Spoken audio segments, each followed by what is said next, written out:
Hey, little Patty. Here you are, my buddy. Hey, how's my little bear doing? Got some treats for you. Here you go. You got the most beautiful face.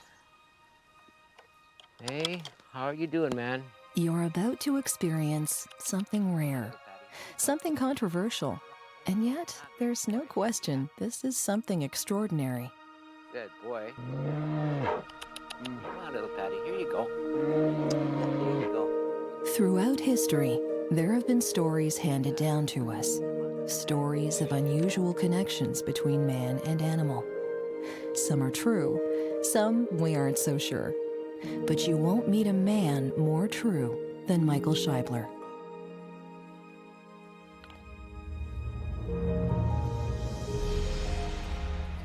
Want to go digging in there, hey? We do offer rides, bareback bear rides. $500 for a female and $1,000 for a male. That includes the coffin.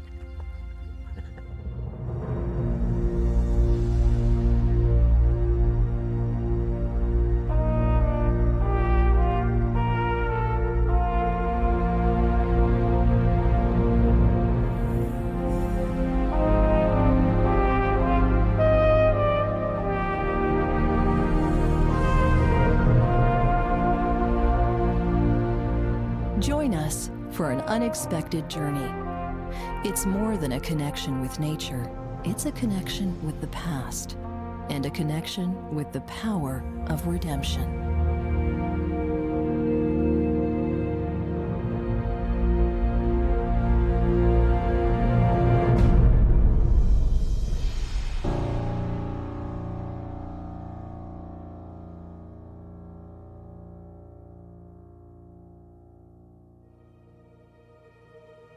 Near the shores of the Rainy River in northwestern Ontario lies the little town of Emo. Population of about 1,300, including Michael and Betty Scheibler, a dog, a cat, a raccoon, a pigeon, a wolf, lots of deer, and of course, the bears. In 2002, Michael and Betty bought 320 acres of this land. They had big plans.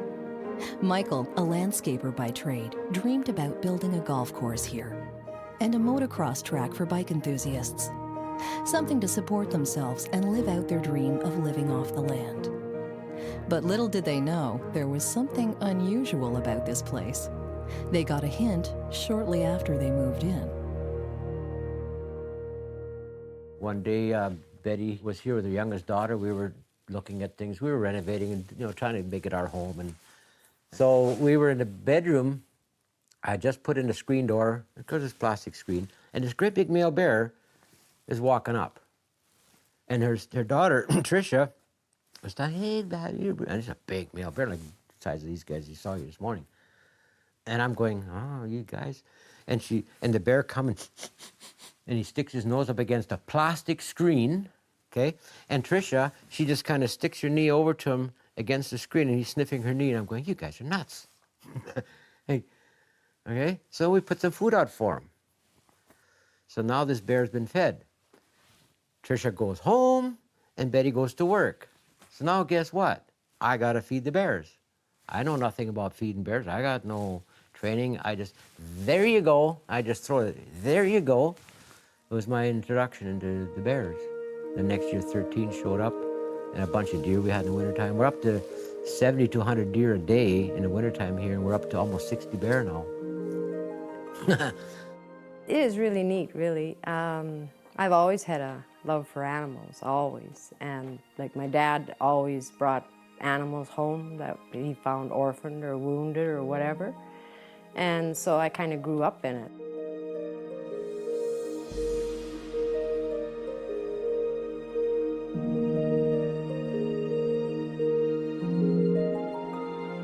In October of 2003, we got a phone call from friends of ours in Stratton, about 25 miles west of here, that this little cub was up in their crabapple tree for 2 weeks. Some idiot had shot the mother. So he was the first cub we rescued. We brought him over here. I got a picture of him 50 minutes later by the pond there.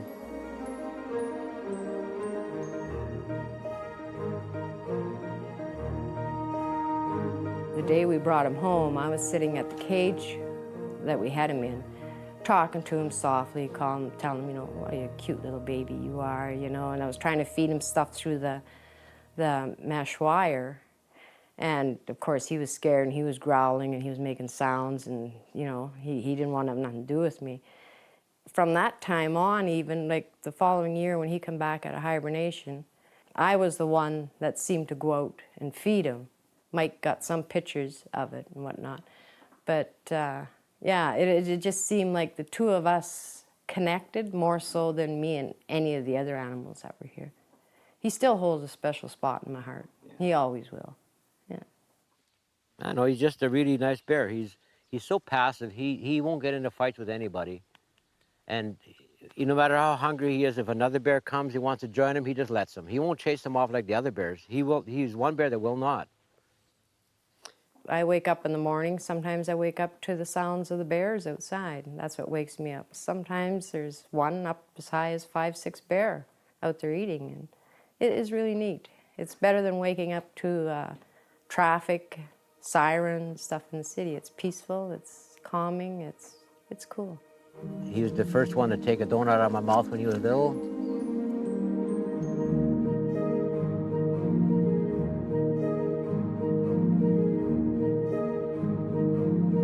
As he got bigger, every fall he'd bring cubs with him. I mean, it's odd that a male bear would bring cubs. They're supposed to kill them, everything I'd ever learned. And one year he brought 5 cubs. Either they're orphaned or abandoned. We don't know where he picked them up. He'd bring them to the troughs.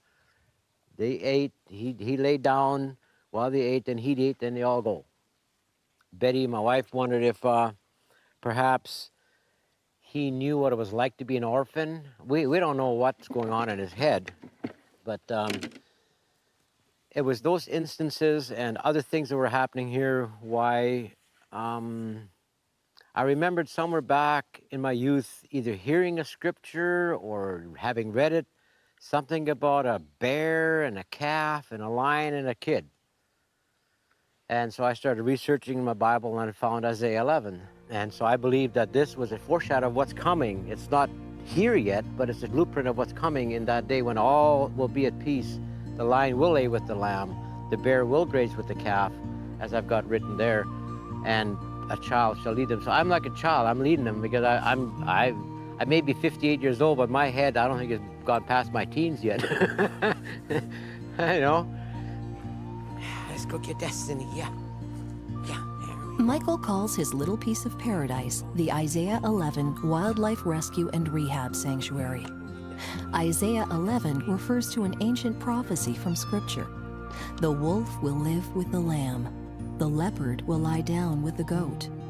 The calf and the lion and the yearling together, and a little child will lead them. The cow will feed with the bear. Their young will lie down together, and the lion will eat straw like the ox. Michael believes that this ancient prophecy might just be coming true right here in his backyard. Snails here. That's pretty cool, these two playing here. Sanctuary is not just in the name of this unusual place. It's a special word for Michael. A sanctuary for the injured, the abandoned, the orphaned. Well, every year, the third weekend in August, they have what's called the Emo Fair.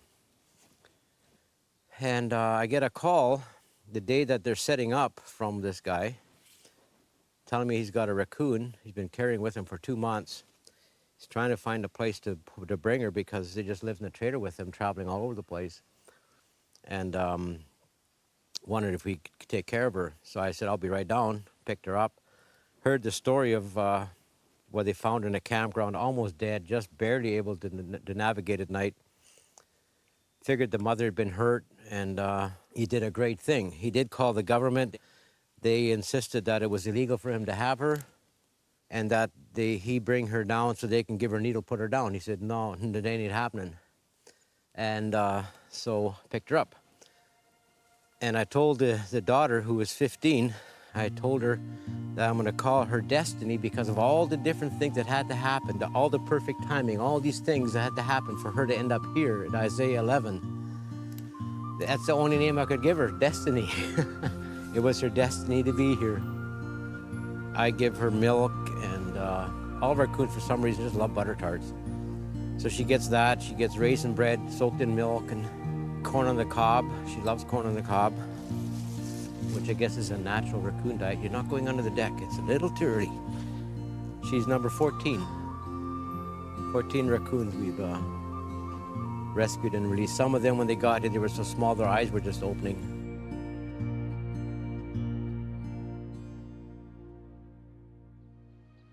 Everybody gets along here. The birds play, the bird plays with the cats, and everybody, it's just amazing, the stuff that goes on here.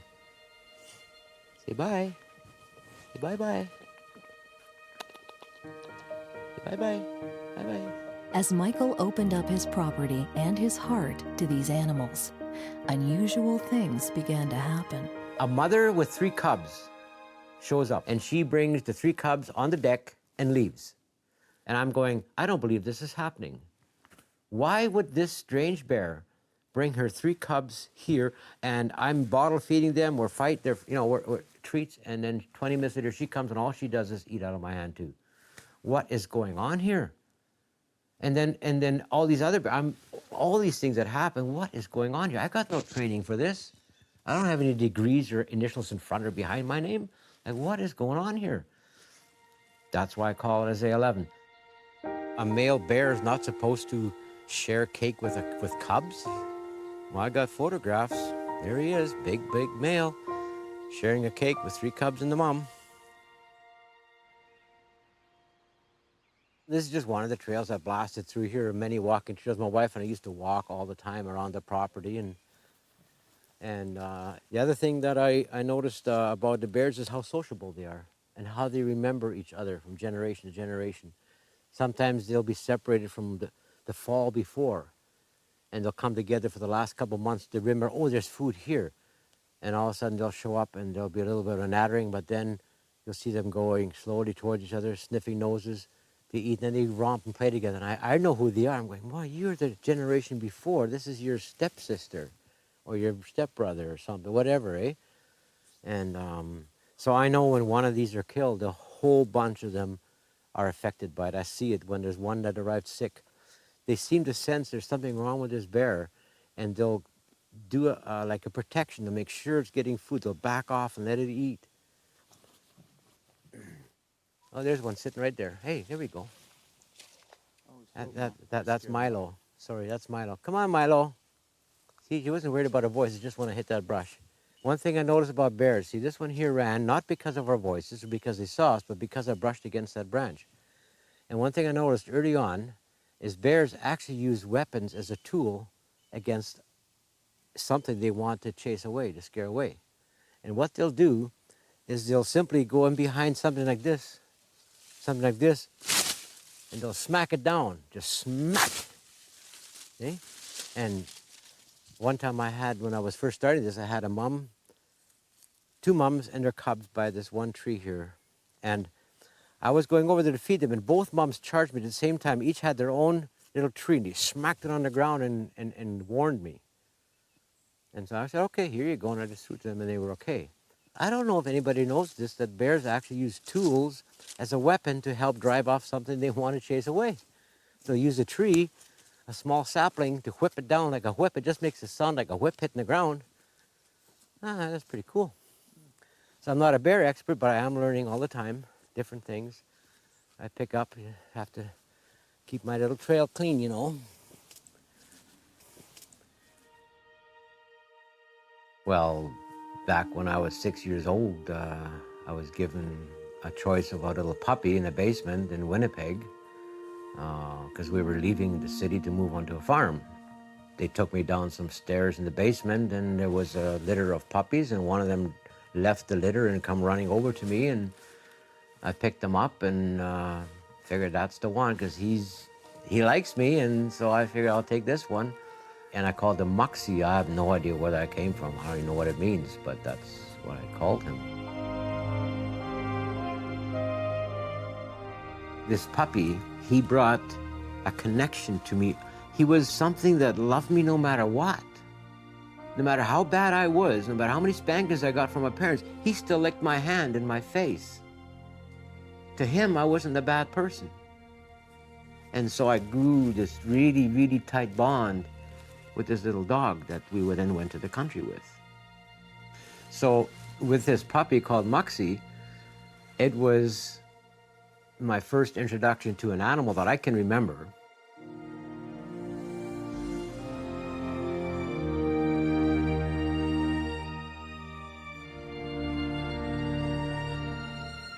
A couple years later, we had some company from Winnipeg, and we had very little food. The fact that we're even alive is a miracle because there was no welfare back then. There was no backup system. So I remember the dog eating basically scraps, potatoes. Imagine a dog eating potatoes. Whatever we had. So the dog was always on the verge of starvation. So were we. And we had some people come over, and this little girl went over to his dish that he had just been given some scrap food, and she went over to his dish, and the dog nipped her just above the eye. And of course, she come in screaming and got everybody all upset. And my dog's full grown now. And the next thing I remember, I see my father has my dog on a rope, and he's got the .22 in his hand, and he's walking off into the bush. And I'm screaming and yelling and bawling my head off. I don't know what he's going to do with it. That doesn't look good. And I watched them fade off through the meadow into the trees. And, that day was a turning point in my life towards how I saw my father. And it wasn't good.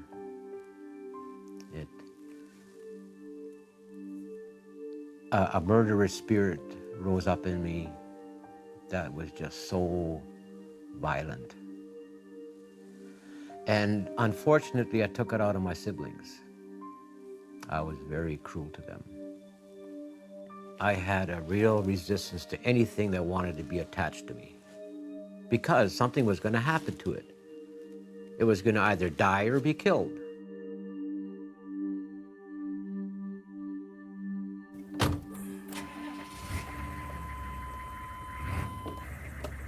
Running Paradise isn't easy. In fact, it's a lot of hard work. There's no such thing as Purina Bear Chow, so 4 times a week, Michael gets in his 1998 GMC pickup truck and makes the 70-mile round trip into town for food. His truck has over 270,000 miles on it. Just call him Buddy, and he always nods his head. Yeah, you're right. Yeah, you got that right. Yeah. Oh yeah, oh yeah, oh yeah. It's 24/7, 365-day-a-year job with this wildlife sanctuary, man. There's always food to be gathered up. The one break I get is in the wintertime, where I only have to go twice a week. But in the summertime, I gotta go 4 times a week into Fort Frances to pick up this food because it's always day to day. Isn't that right, buddy? Yeah, you got it. Yeah. I hate when food is wasted. I just can't stand it because of the way I grew up. We didn't have much. And it would be perfectly fine with me if there was never any stuff thrown away. It all went to people. That would be fine with me because then I know God would provide some other way for the animals. But in the meantime, while they're doing this, why take it to the dump? Might as well make some good use out of it and feed the wildlife that needs it. I mean, it sounds like a simple meal for the bears, but there's so much minerals and vitamins and stuff in bread. That's why their coats are so healthy looking. Isn't that right, buddy? Yeah.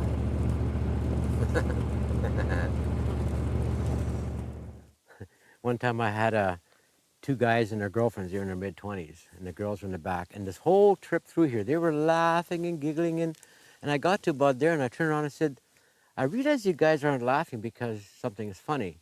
You guys are laughing because you're scared stiff, right? Yeah. And then one of the girls she said, while we were talking about what are we going to do if a bear comes out of the woods? What are we going to do? I said, well, you can pray.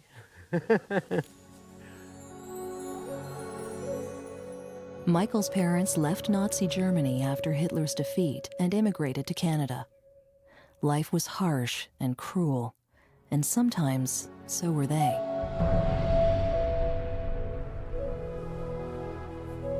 There was a lot of abuse from the parents towards us. Some of the abuse I don't want to, you know, it's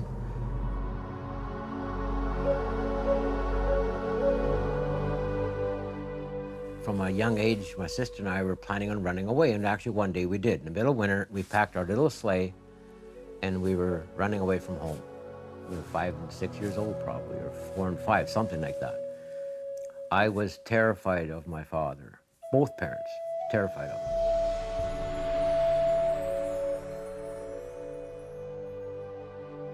My sister and I, she's a year and a half younger than me. I'm the oldest of 11. If our parents left the house to go somewhere, we would secretively, quietly whisper in a corner of wherever we are, trying to come up with a plan of how we could kill them.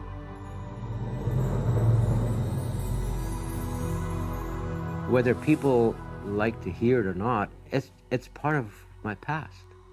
It's part of the healing that my gracious Heavenly Father brought me through many. The first time I attempted suicide, I was 9 years old. Now, can you imagine a child, you know, I had witnessed my uncles and my father killing an animal. What they did is they took a hammer and they hit the calf or the cow on the head with this hammer. It fell to the ground, and then they would cut the throat and bleed it.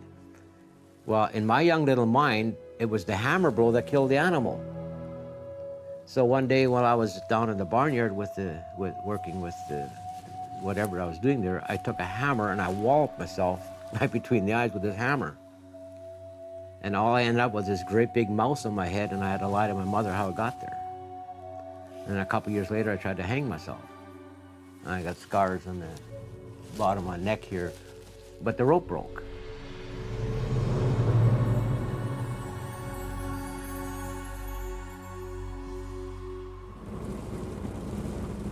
Going to Fort Frances, which is like a 35-mile one-way trip, and picking up at the different destinations, it usually takes me a couple and a half, sometimes even 3 hours, because I might have to wait for one of the bed trucks to come back. So there goes the morning. Then I go home and I sort through everything, separate everything.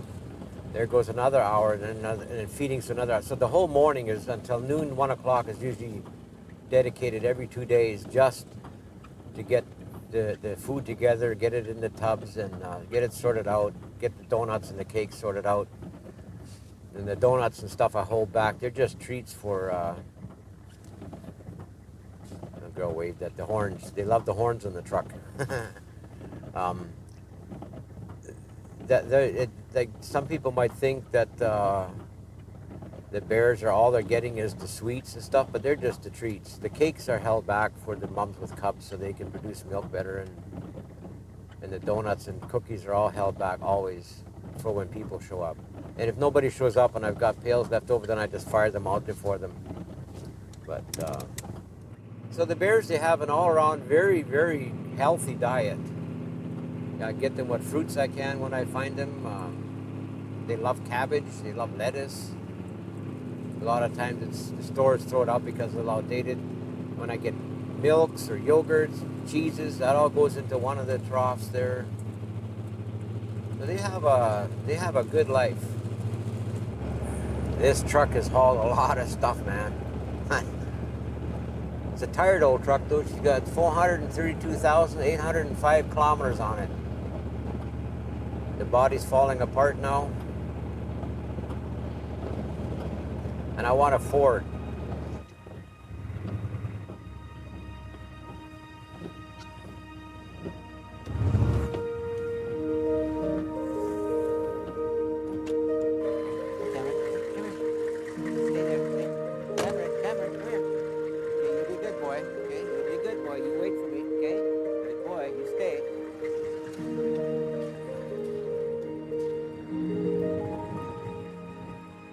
This is how Michael forages for food for his beloved bears. They're only 3 weeks away from hibernation, and the bears need a remarkable 24,000 calories a day to store fat for winter. So Michael's made friends with the folks at local grocery stores, where they donate their excess or expired food. Michael is deeply grateful. Along the way, he never misses an opportunity to talk about his passion. Good morning. Would you like a brochure? So if you want to come with your family, it's free. Come out and visit, feed some bears if you want to, and Okay. All right, have a good day. God bless. 3 more boxes inside. A lot of times I'll get 7, 8 or 9 boxes. Today it's a little bit skimpy, but it's better than nothing. Every little bit helps. This is lots of fun when you're in the middle of a sleet storm, boys. Snowing, wet rain, but the show must go on. I will not let these animals go hungry. I don't care what it takes. Never yet gone without. I will go without first. And I do go without a lot.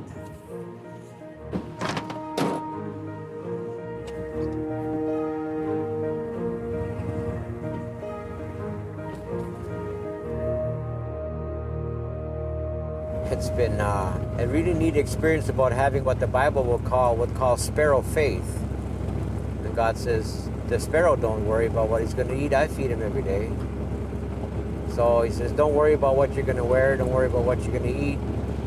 I'll look after you. That was the plan all along. Right from Adam on, that was the plan. And we're getting back to that. So I have to remind myself every day not to worry about the supplies, not to worry about food, that somehow God is going to see it through. I've got to have sparrow-like faith that He's going to provide the manna every day.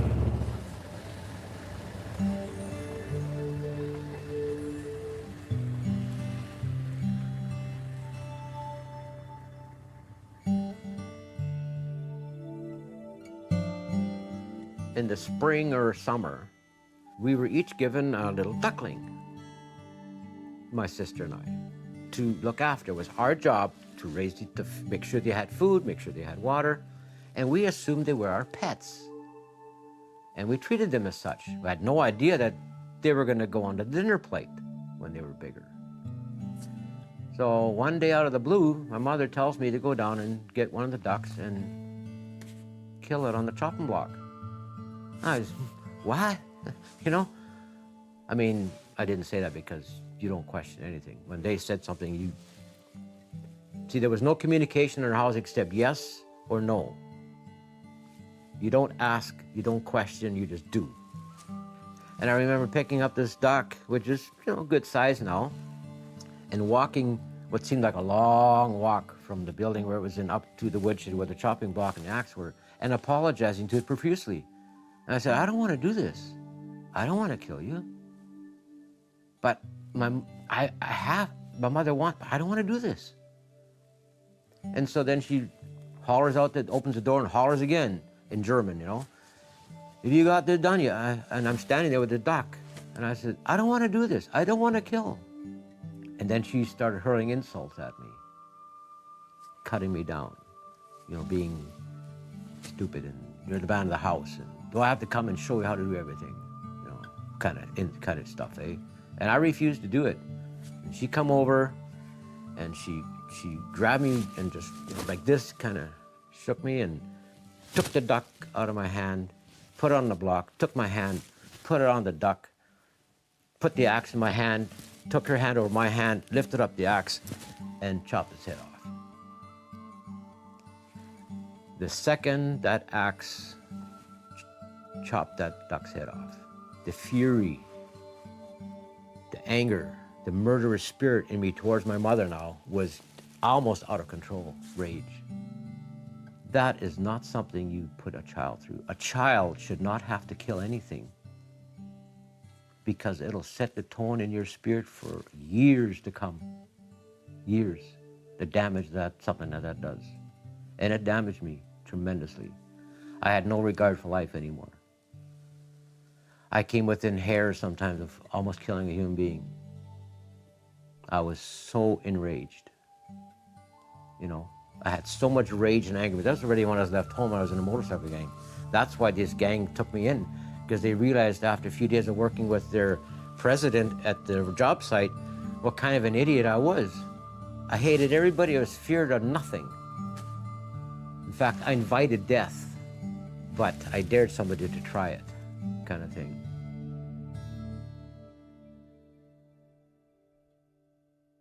You gonna help me unload, Buddy Coo? Hey, Cameron, you gonna help me unload? Let's go unload for the bears.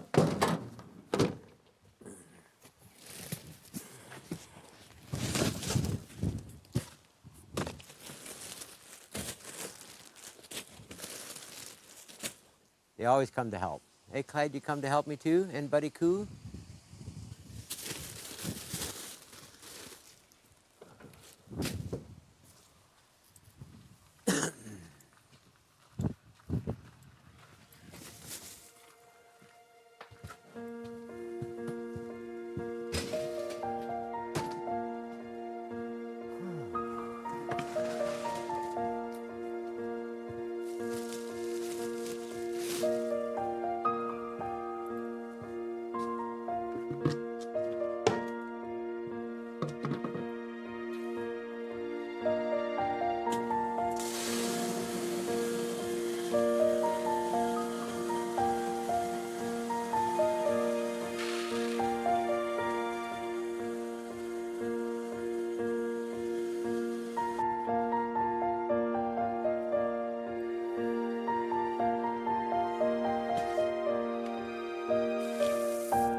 Come on, guys, come and get her.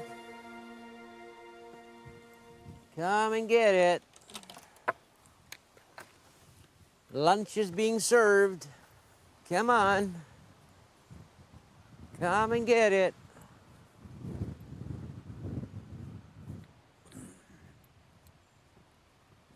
Come and get it.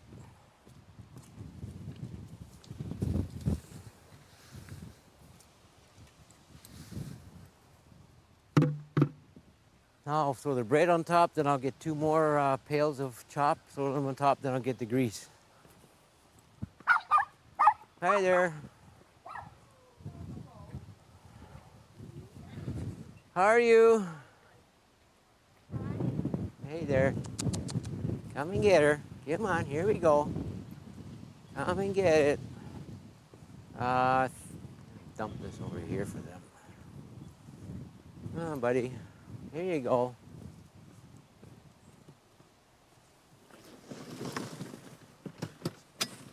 Now I'm going to keep this out of the mud and just put it on the grass here today.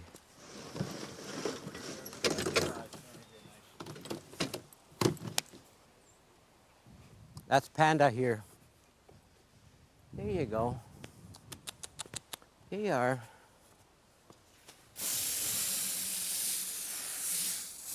There you go, girl. Yeah. Hey, sunflower seeds.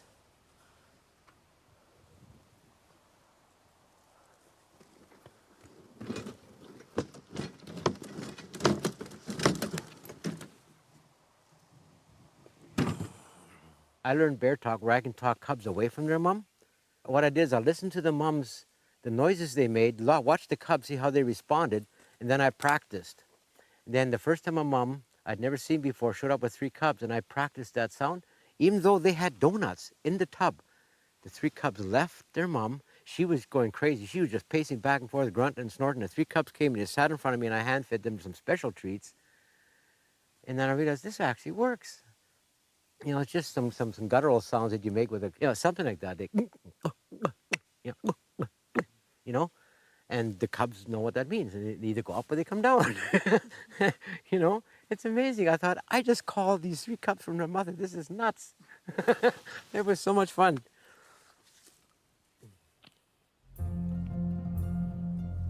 Hey, Panda. Hey, how you doing, girl? Pretty good. You almost ready for your big sleep?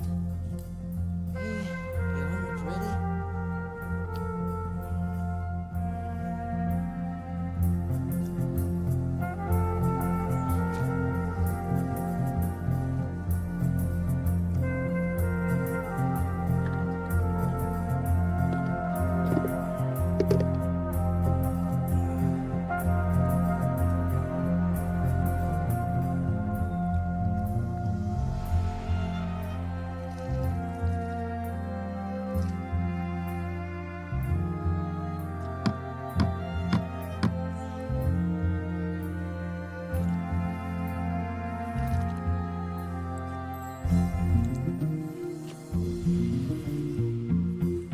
Anybody getting hungry? There's French fries in here and gravy. This happens twice a day.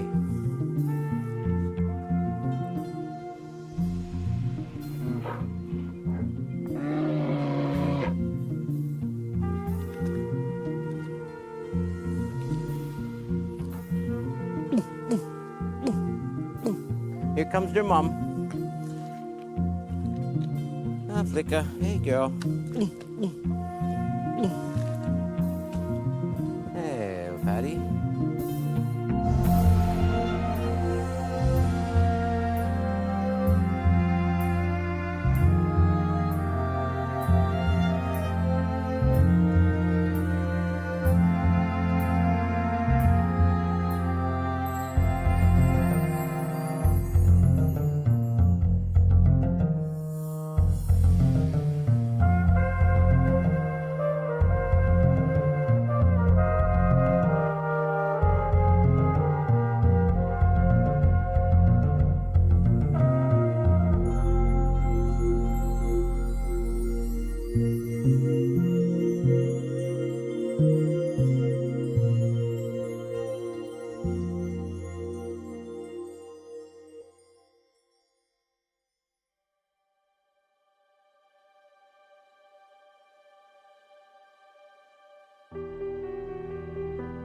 Michael's sanctuary is a peaceful place, but it was a dark and painful journey to get here. All I wanted was love. I remember one time standing in Calgary at nighttime, all by myself, looking at all the lights in all these apartments and just screaming out to God, if you're out there, why won't somebody just love me? Why? Why am I all alone? Why will nobody love me? Why can't I love anybody? You know, why are you always so angry at me? Because that's what I was taught in church. Lightning bolts, 2x4s. It was so bad that if I hurt myself on a job, I'd just scream out, why, what did I do now? No, just, you know. But that's the theology that I had drummed into me from my parents at home and from the church I went to. That God was a God of judgment and anger and wrath, you know. God was wrath. You are good for nothing. You'll never amount to anything. Famous words of my parents. So you start believing it. And then as the pressure builds, you just want out. You just want to check out. I'm out of here. So I didn't care. You know, all these questions, what is going on here? I want to know, I want to have a relationship with you. I am fed up, sick and tired of religion. I want nothing to do with religion. I want a relationship with my Heavenly Father who says that He loves me. And then through these animals, He's been reintroducing His incredible love for me through them and given me this love for them, this compassion, and then reopened my heart to be also compassionate and more loving to people because I'd written people off. I just had it with people, humanity.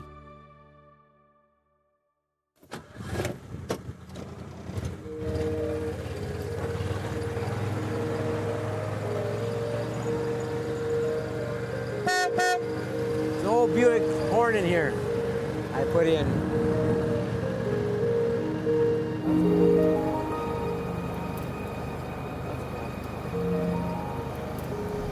Well, today we're going to go down into about a mile into the bush, an area where I first started logging with the tractor, and I put brush piles together so that bears could use them as dens. And I know of at least one that's used every winter as a den, so we're going to go have a look at it. We should see some evidence of the hole where they go in. If there's any trampled grass or whatever, and you might even see a bear or two. See where the bear have all been active. All the grass is flattened out. Look at that. They're very active in here.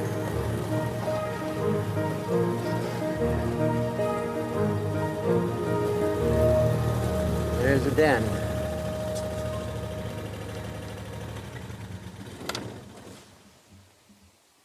There's the den. The entrance is on the other side of the... Yeah, you can see they've been flattening down trees. There's a lot of action here. There's a regular trail right through here. You can see it's used.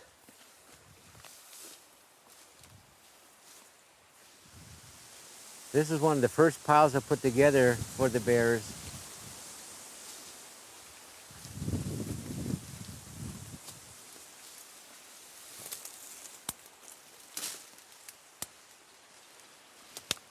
You see the hole in here? Okay, that's the hole there. That's where they go in. And it looks like it's been freshly used too. There's some evidence of some fresh trampling going on. Anybody home? Hello? Anybody home? It's me. Come to say hi. Nobody home. But these are the kind of piles I put, I mean, hundreds of these all over the place, specifically for bear. Even when I didn't know that there were bear here, I figured if I make places, if I build it, they will come. And they did. I saw that movie. That was a great movie. Look at all the evidence of the bear all traffic through. Look at all the flattened grass, all the trails. I noticed a few years ago when I was back here cleaning up, I saw that a lot of them, they'll go right in this tall grass, and you can see the areas where they've lain down, see? That's pretty cool.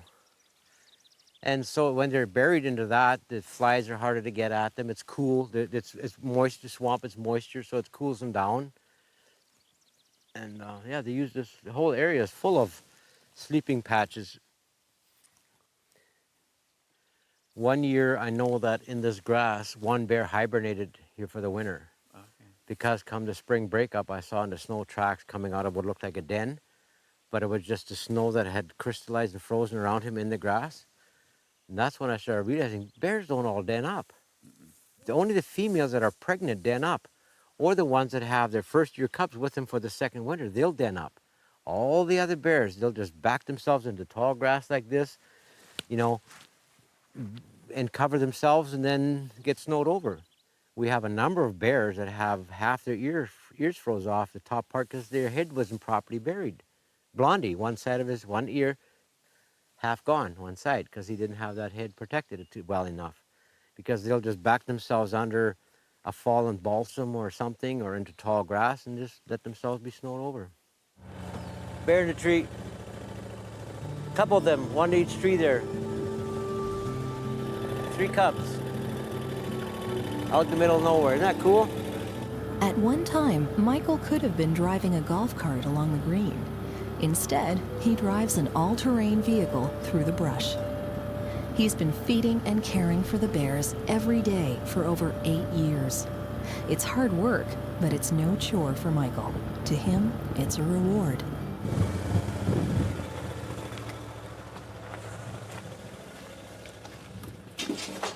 Oh, raccoons. Raccoons are in here. Hey, how you doing? That's the ones we raised last year. Sorry to startle you like that. Did you get your donuts?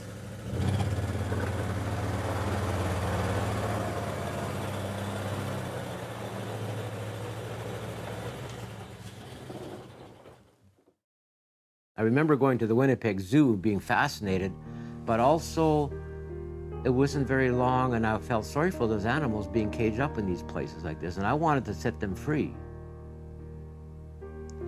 So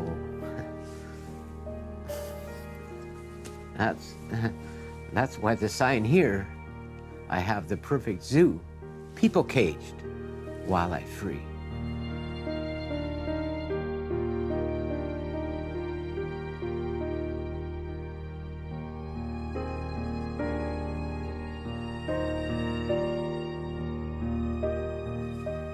I couldn't understand why people would want to put these big animals in such a dirty little spot. They were just pacing. I knew that they were unhappy. And so when I went to the Vancouver Zoo, I tried to plot and I'd plan, how can I set them free? But I realized if I set these wolves and tigers, and they're all going to get killed because they're going to be in the city, some are going to be shot. I can't just release them. And so I turned away from going to zoos because I couldn't handle it.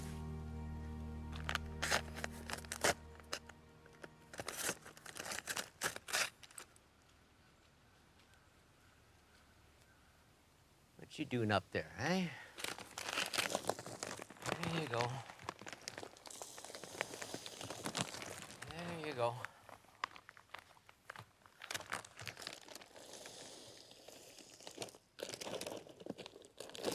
There you go. Come on, Anson. Come on, Lightning. Hey, Milo, come here. There you go. Oops.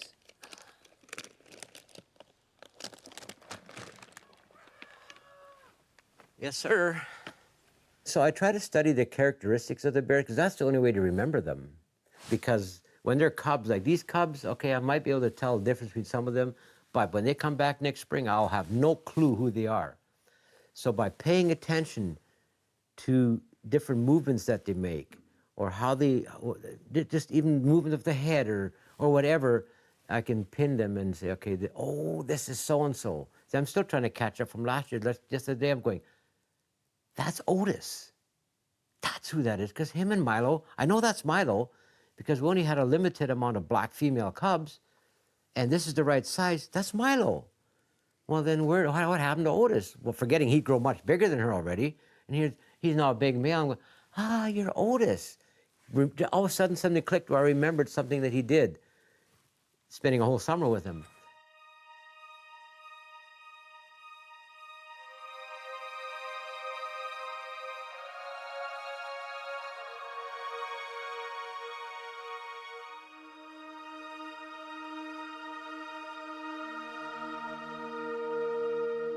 For the first 2 years of the sanctuary, Michael would throw food to the bears. But as Michael and the bears developed a mutual trust in each other, he began to do the remarkable, maybe unthinkable.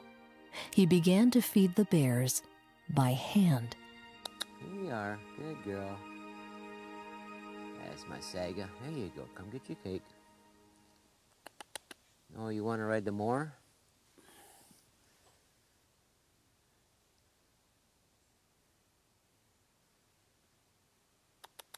Here you go. Come on. Come and get it. There you are. Come and get it. There you go. Good girl. Here she comes. Oh, stay. Oh, don't move. Don't move. Here she comes. There you are. Good girl. Good girl. That's pretty sticky stuff, eh? Oh, worse than peanut butter. Oh, my.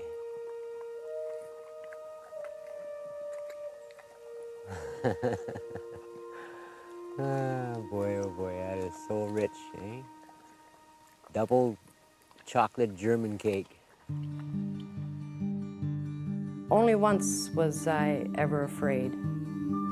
I went out, I took the pail of goodies, and I knelt down, and Big Blondie come up to me, and I'm feeding him, and I heard this noise from my left side, and I thought, what in the world is that? But I didn't want to take my eyes off of Blondie because making eye contact with the bear is really important.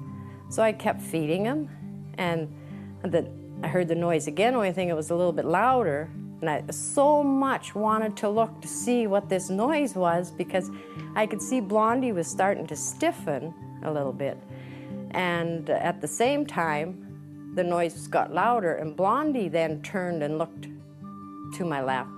At the same time, I took a quick look, and here come Mike out of the one building where he had 3 raccoons, I think it was at that time, with a bunch of people, and they were making all these laughing and going on, eh? And I thought, oh Lord, You know, Blondie's looking, and I could tell Blondie was scared, and I thought, oh, okay, if this is gonna happen, it's gonna happen this time, you know, because his whole body was stiff. His front legs were just planted right there. And so I just sat there, and then Mike saw me from when he come out of the building, and then he had everybody quieting down, and everything just went still. Blondie relaxed. He didn't take no more donuts or nothing, but he just kind of relaxed, and he took about 2 or 3 steps backwards, and he went back into the bush. I thought it was a sigh of relief, and I thanked the Lord for that, because I knew just one swat, and that was the end of me. There's Blondie. Hey, Blondie. There's our alpha male. He does all the breeding. Blondie is the father to all the cubs you see. All 18 of them. Looks like sometimes the black genes were stronger than his. Hey, Panda. Hey, girl. There you go. Come on, there you go. Come on. There you go. Good girl. There you are. She's pregnant and gonna have babies here next spring. Hey, how many are you gonna bring me? There you go, girl. There you are. There you are. Good girl. Oh, yeah, good stuff. I'm coming, Tisha Pay. I'm coming. Here you go, girl. Good girl, yeah. Good girl. There you are. Good girl. Good girl. Hey, Milo. There you go, girl. Good girl. Yeah, you're such a good bear, aren't you? Yeah, you're such a good bear. Yeah.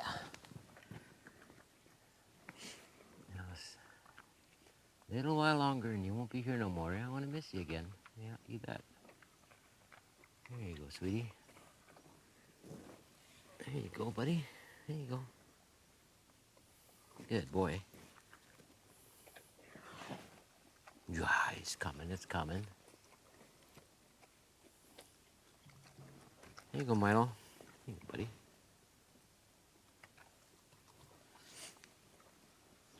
Hello, Missy. You don't want that one? You're always so fussy, aren't you, eh? You're always such a fussy bear, you. Hey, here we go. Here we go, here we go. Good. There you go. Hey, hey. Come on, you two. What's the matter? Your brother and sister, stop that. This is Isaiah 11, behave yourselves. Even though bears chase each other around here, I've never yet seen one attack another bear with killing in mind. It's just a warning. This is my territory. This is my space. This is my food. This is my cubs. and they may just reach out sometimes, and one of their claws will hook, and they'll do a little rip, but that's all. They'll never have a fight to the death. But I've just never seen that. There you go, see? Oh, you're hungry today. You know bad weather's coming, don't you, eh? Might not see you for a couple of days.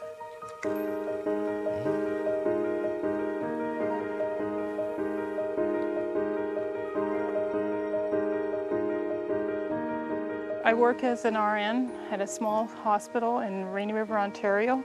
And so, of course, it is a very stressful type of career. So as a way of de-stressing, the best way is to come out here, socialize with the bears, spend time with the bears. I love it. It's a haven for my husband and I to come here. Nice and relaxing. I've had so many people that have come to see the bears that comment on how relaxed, how peaceful it is here. And they come here afraid. A lot of them has come here afraid, and we have to talk them out of the vehicle to come and see the bears. And then you can't get them to go home, you know?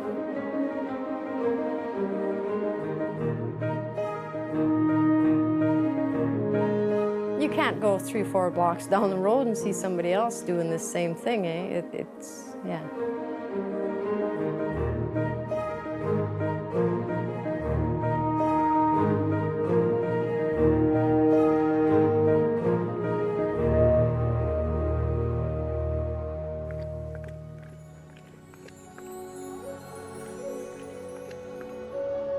Well, we have critics near and far.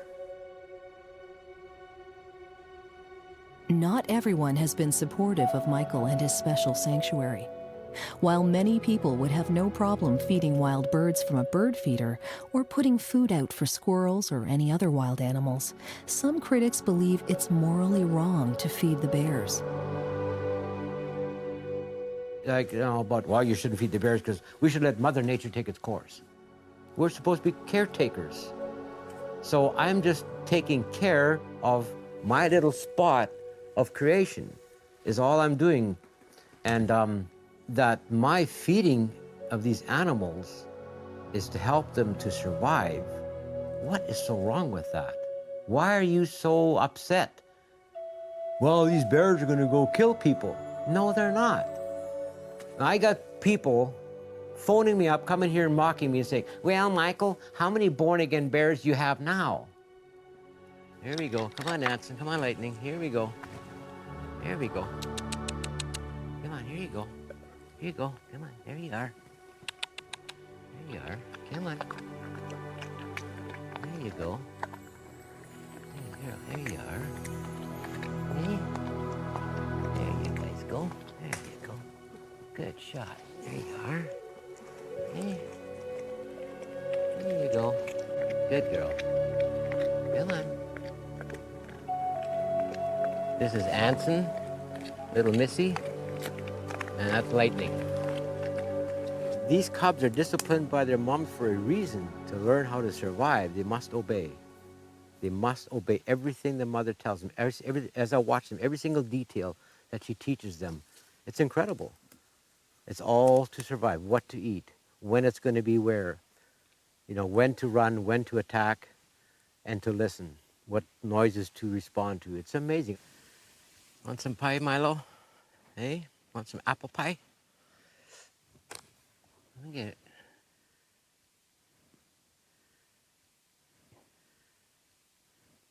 Her and Otis were abandoned by their mother in the middle of May because that bear Chocolate came around and he was determined he was going to breed her even though she had just newborn cubs. And I called them Milo and Otis because of the Walt Disney show, The Incredible Journey, and I thought, these two guys are kind of lost, Like all these cubs, we got 18 of them here, 18 little ones this year. They're all going to be in for a nasty shock come next spring. About May, the mothers will start driving them off. We're going to have a whole yard full of confused cubs not knowing why their mothers don't love them anymore. The cubs will go up, they'll be way up on top of those trees, laying out atop of boughs, sound asleep. A nice little breeze, and the mom sometimes will lay down at the bottom and sleep with them, or they'll go up the tree part ways and sleep with them, or they'll just leave for hours. This year we have 18 cubs. 18 cubs. I had a bear come here so sick, about a 3-year-old, and it was just about dead. But I already knew what to do because I realized it was antifreeze poisoning. I had learned from a guy when the first cub arrived, and he told me, I was just starting this was only the second year, I was still throwing food. And he said, well, it sounds like antifreeze poisoning to me. Get some raw eggs, cook up some oatmeal, and put cream in it and everything else, all the rich stuff you can get, and then separate it from its mother and give it to it. And I said, I'll get right on that. What do you mean separate the cub from its mother? You nuts? Well, I did manage to pull it off. I kept the mom and the 2 eating cubs busy, and then I went over and gave the pot, and he ate the whole thing. The next day he didn't show up, and I thought he was done. But the next day he came, and he's one of our bears. In fact, he's the bear we call Big John. Yeah, Charlie came here, he's been with us 4 years. I'm guessing he's about 7 or 8. And last summer he arrived with a gunshot wound. I talked to some people about that, and they said that there are guys around here who just love to gut shoot bears and let them run off and die whenever. They just gut shoot them just for the sake of it, for the fun of it. Obviously, he didn't hit any vital organs, and he's made it. Hey, Charlie? Yeah, boy. Now, this year, you can't see the entry wound anymore. The hair's all grown or the skin's growing back because it's just a small little hole. But that side was a horrible mess. What?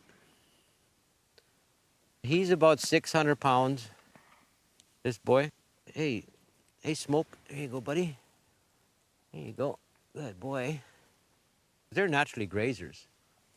I've got video of a bear going around here in the spring, just mowing my lawn beautifully. Then I started studying up on bear and going back to Genesis and realized that when Father had made them all, everything was to be eating the grasses and the herbs of the field. So that means everything, including us, we're all vegetarians to start with. Michael has a special bond with his animals, but of all his animals, few have touched him like a bald eagle he named Skywalker.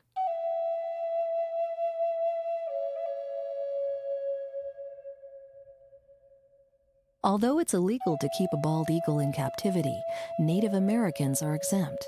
And so, when a local Indian tribe found an eagle that had been shot, the First Nations police called Michael for help.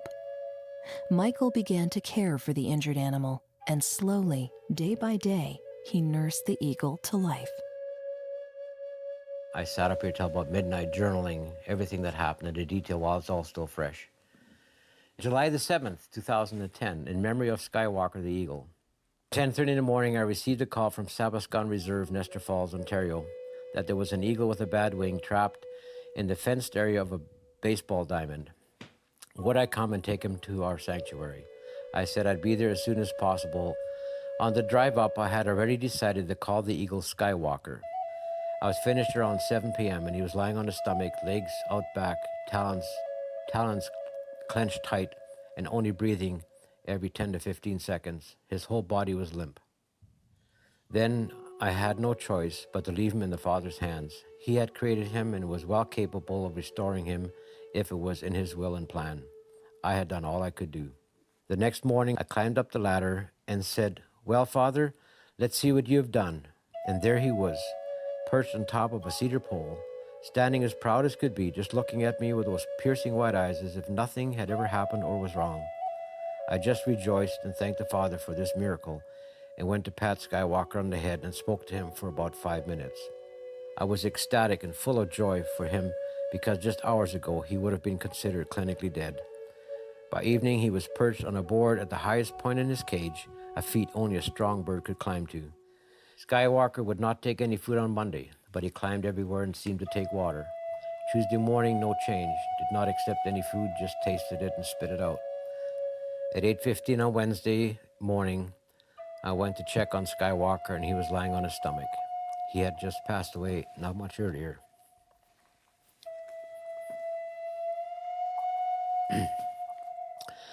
I was devastated and asked God, why? I petted his head as I knelt by him and apologized that I had not done more, and I wept over him.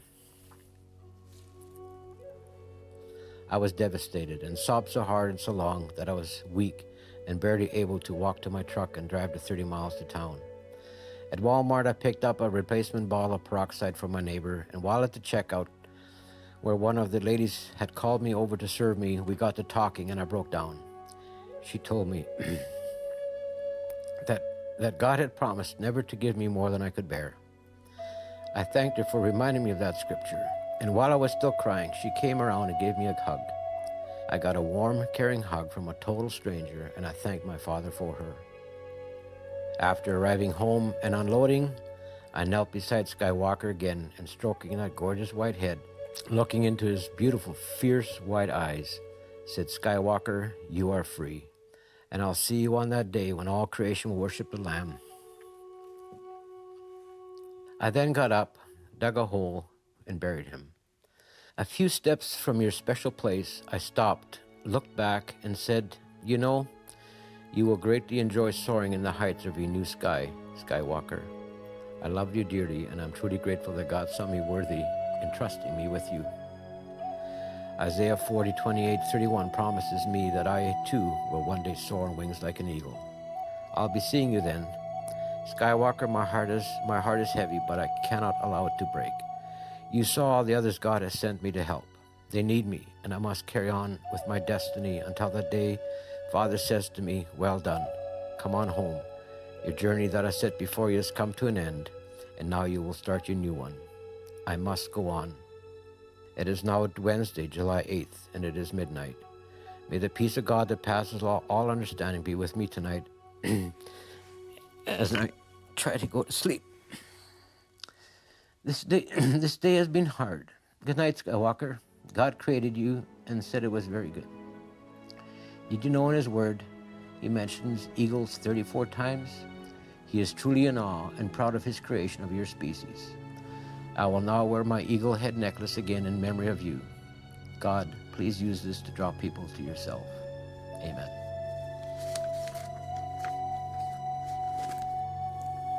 Excuse me, I can't see anymore. Glasses are all fogged up. So why does this happen to me? It was only a few days involved with an animal. Just a few days, and yet there was a deep and powerful bond. That's Michael Scheibler, and that's the heart of this special refuge. I think only the Lord could bring together what's happened here.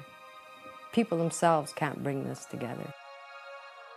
Once this place got set up and the bears started coming, people started showing up from Europe. People started showing up, the Americans, some local people started showing up. And one day I was standing out in the lawn and I'm looking at 13 or so people that were in there, and all of a sudden it hit me. I said, Father, only you. How are you? Hi. This is more than feeding wild animals. This is about taking a place of personal pain and turning it into a haven for healing.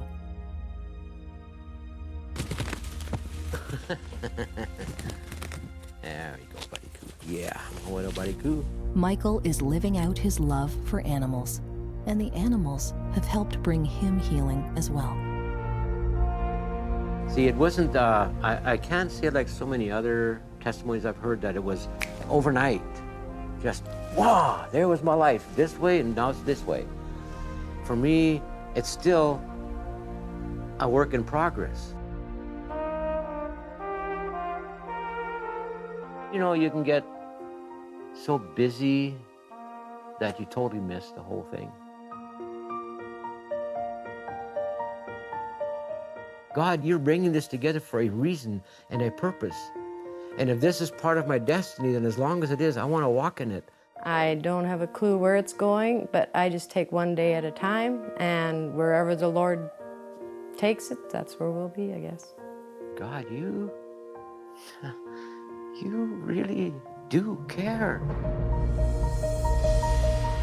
From a dark past, Michael has found redemption. He's found a home for the animals and for himself.